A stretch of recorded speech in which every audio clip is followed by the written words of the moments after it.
took early retirement, partially on health grounds, and I'm also a podcaster. I started podcasting in December. Took the temperature, and that was fine. Everything was all right, so I thought, "No, I'm okay to work here." I describe it as almost as if you're on the front line of the First World War kind of thing. There was people running around all over the place, and over the 8 days I was in hospital, I probably, I think, were 6 people died in that one room. Um, sort of coming home, and I had to. Would you believe I had to learn to walk again? I've only been in bed for a few days, but they were saying to me, right, okay, we're going to do some physiotherapy because you're going to need to learn to walk. The next thing that happened was one of the senior people from where I worked openly attacked me on Facebook. I was become a pariah. It was, oh, Mike's coming here. I didn't want to be treated like that. Yet it was, honestly, it was horrible. I'd already got that, as I said, I'd already had that guilt, that survivor guilt. And what happened after that was it was then subsequently disciplined. You were disciplined.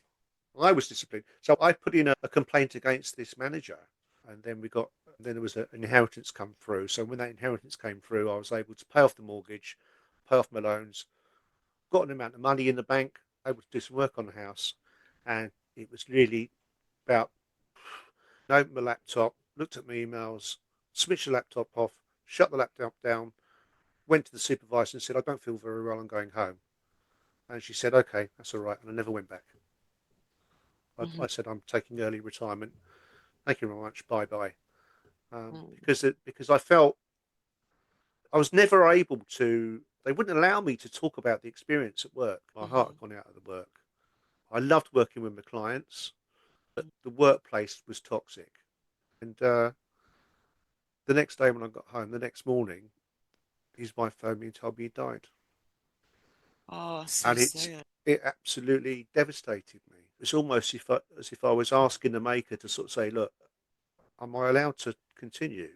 I don't feel I'm done with my life yet." I came to the conclusion that out of that, I created a new form of music, and got really excited. And I was going to and I told my friend the next day. I said, "I just discovered this. I'm going to be the new Brian Eno." I guess coming to terms with stuff was actually taking the retirement, and I've just even been reflecting on that today, and it made sense going through that course all the way through my life where I'd struggled with communicating with people and getting picked on when I was at school and even struggling in the workplace in terms of survival.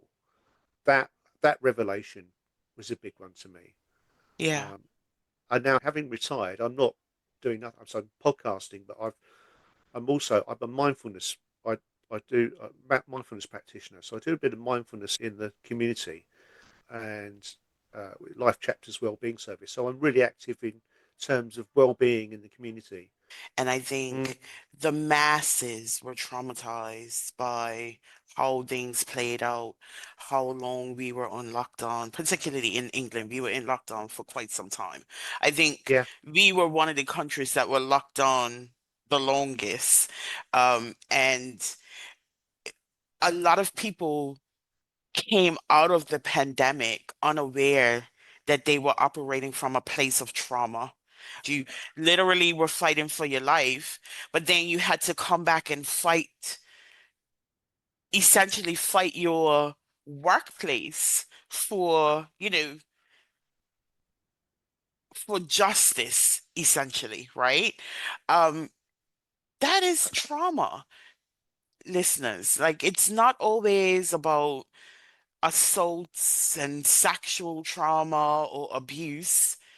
when we're scared, when we're frightened, when we're up against something that we don't understand and is not familiar, then we tend to go into we will then people will then either fight or flight. They're going to be aggressive or they're going to run away, and that's a real true life experience. You almost become comfortable with the discomfort because it's what you know. I had times when I thought, actually, perhaps I have died, and perhaps I'm in some parallel universe somewhere because everything seemed so outrageous. We go into this situation where we become automatons. We just carry on doing, you get up, you go to work, clean your teeth, you eat your dinner, and almost like it as if nothing has ever happened. Mhm. And And, then and once for that, most people, they describe survival mode as autopilot. I was yeah, literally in autopilot. I did what I had to do, but there was no oomph behind it. There was no, you know, someone even said there was even no executive decisions being made. I was just existing. Awareness is the biggest gift because it lightens a dark room. You know what I yeah. mean? Now looking back on it, I thought, crikey, he was so right, because I was making myself. If I'd have carried on doing that job, so it was getting away from it, and now it's just the freedom I feel now to be myself and not be Mhm. afraid to be myself, and to have the confidence to talk to people, to run my own podcast, to go searching for guests, meeting Mhm. people, and just loving it. Now I just think, actually, whether it works or whether it doesn't matter. It doesn't. What It's what just what about matters is that is I enjoy doing it. Never give up. Through the storms you get through your life, just keep on keeping at it. Even in the depths of depression, which I've been in on several occasions. Sometimes I call it. It's a bit like I call it getting on the bus.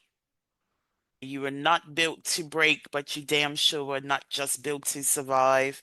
Disrupt the cycle, reclaim your life, and thrive on your own terms.